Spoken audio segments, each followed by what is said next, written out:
नमस्ते दोस्तों, कीअं आहियो? उमेद ते बिल्कुलु ठीकु ठाक हूंदो। जी हाँ साथियों, आऊं तव्हांजो मेज़बान वफ़ा सुमरो लाहौती।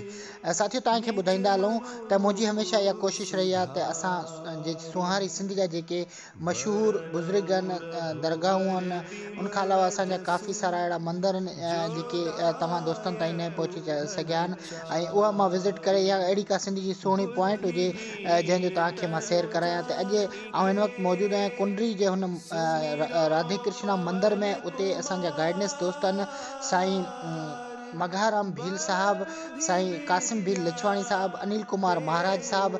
जी दोस्तों, ही जेका आहे सा ख़ूबसूरत ऐं शानदार मंदिर जी लोकेशन आहे कुंडरी शहर में। कॾहिं बि तव्हांजो कुंडरी वञणु थिए त हिन मंदिर खे ज़रूरु ॾिसिजो।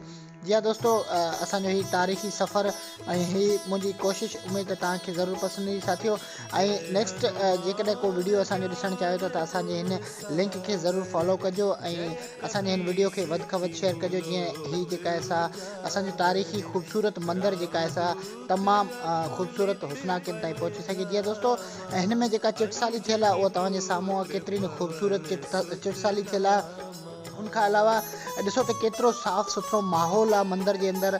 ऐं उनखां अलावा रोशनी खां अलावा ॿियूं जेके बि तारीख़ी जेके आहिनि मूर्तियूं जेके आहिनि हिन मंदर में सजायल आहिनि। श्री रामा पीर बि आहे, उनखां अलावा शेरावाली माता जो मंदर बि आहे, उनखां अलावा श्री कृष्णा श्री रामचंद्र, उनखां अलावा ॿियूं काफ़ी सारी मूर्तियूं आहिनि। ऐं काली माता जो मंदरु हेठि आहे, उहो बि तव्हां ॾिसी सघो था। जीअं दोस्तों, हीअ वीडियो तव्हांखे कीअं लॻो, पंहिंजी क़ीमती राय खां असांखे ज़रूरु आगाह कजो।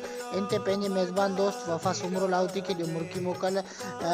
जेॾा पेर तेॾा ख़ैर ख़ैर। जी दोस्तों, वरी बि तव्हांखे ॿुधाईंदा हलूं त हीअ वीडियो जेको आहे सो कुंडरी शहर जो आहे। ऐं कुंडरी शहर जो तारीख़ी मंदरु श्री कृष्णा मंदरु आहे। ऐं हिन कृष्णा मंदर जी विज़िट तव्हां ज़रूरु कजो ऐं पंहिंजी क़ीमती राय खां असांखे आगाह कंदा रहिजो। छो त असांजे सुहारी सिंध में काफ़ी सारा मंदर आहिनि, पर हीअ मंदरु हिन जी जेका असां जुड़त, हिन जी जेका सेटिंग आहे ऐं हिन जी जेका ख़ूबसूरती आहे, सफ़ा निराली ऐं सभिनि खां ॾिसण जहिड़ी आहे। त इन ते पंहिंजे दोस्त साथी वफ़ा सुमरो लाहौती खे वीडियो ॾियो मुंहिंजे लाइ।